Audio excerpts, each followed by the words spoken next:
Okay, we're back. Now, we were working on the petals up here. We were trimming off the edge, a little bit. And let's do this here. Alright. Now later on, I'm going to have to sand it, because if you don't, I'm going to give you a choice. You don't have to sand it. If you want somebody to really know it's been carved, you can leave all the knife marks on it and sand it, not sand it, and paint it, and get the same effects with the paint. You're just going to see all the little knife marks on this. It's up to you. I'm not going to say one way is right or not, or this way is right and this way is wrong. I rarely sand my pieces. I like not sanding them, but when I do sand these, I use a nail file. I don't know if it's across the room, of course. It's not right here. I'll get that in the next segment. But I'm going to just finish this up so we can go ahead with the sanding portion. And then what we're going to do here, see this little hole in the center? Instead of making an actual hole, what I did is I took my knife and I just did a little bit of an oval shape, just like so. And what I did was I just pushed my knife in, and then just like so. That's it. Same thing over here. I'm just gonna take that out, and I'm gonna make that a little bit deeper all the way around. Okay?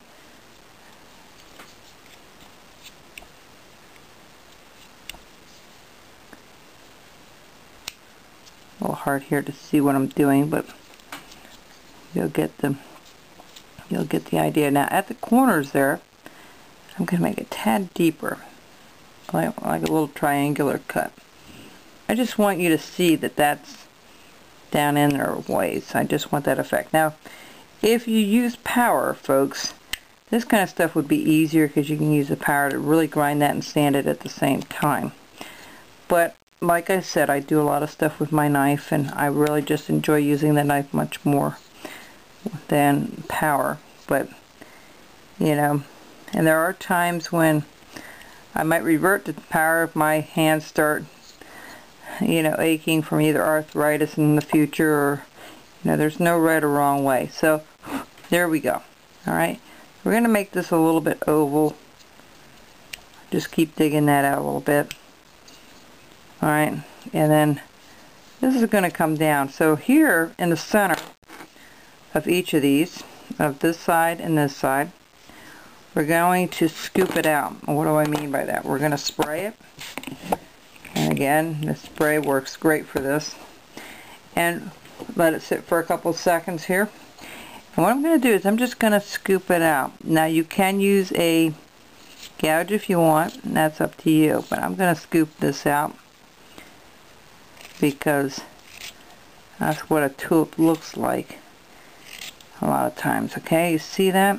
I don't know if you can see that really well, but it's scooped out and kind of tapered in. Alright, we're going to do the same thing over here. We're going to scoop it out.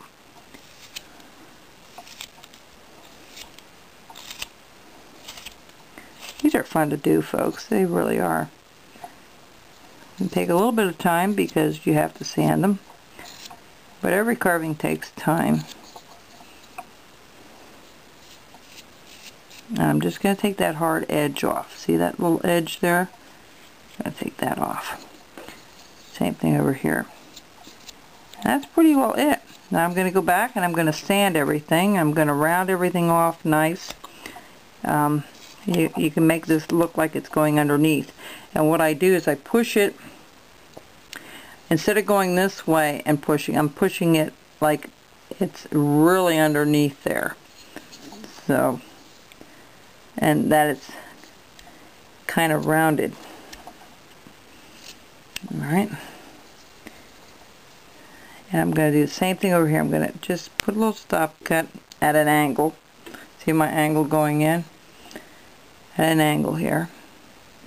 And then I'm going to follow this out by just undercutting it a little bit, just like so. Perfect.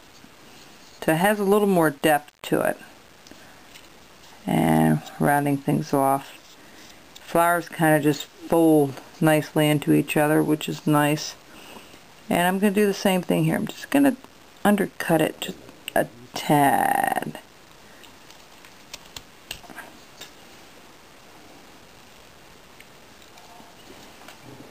Alright.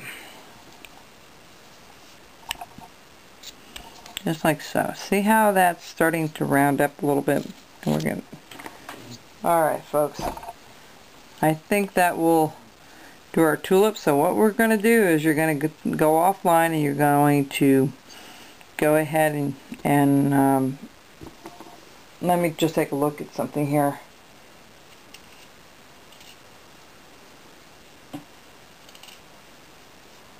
I'll be right back. I'm just trying to clean it up a little bit for you. Alright.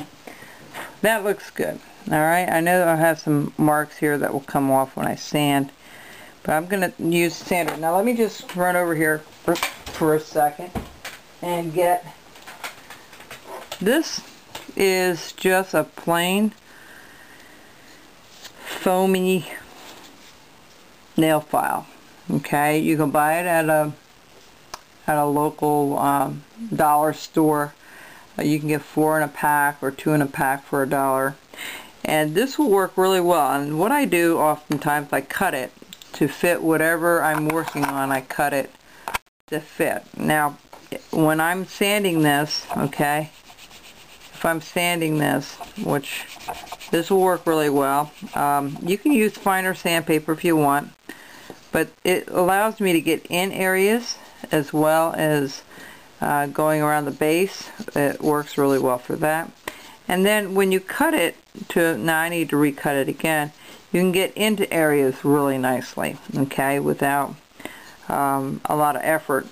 So that's just one of the things I use when I do sanding on anything that pertains to feathering or layering.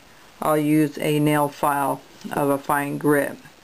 Okay, so when I come back, this will be all sanded and ready to go.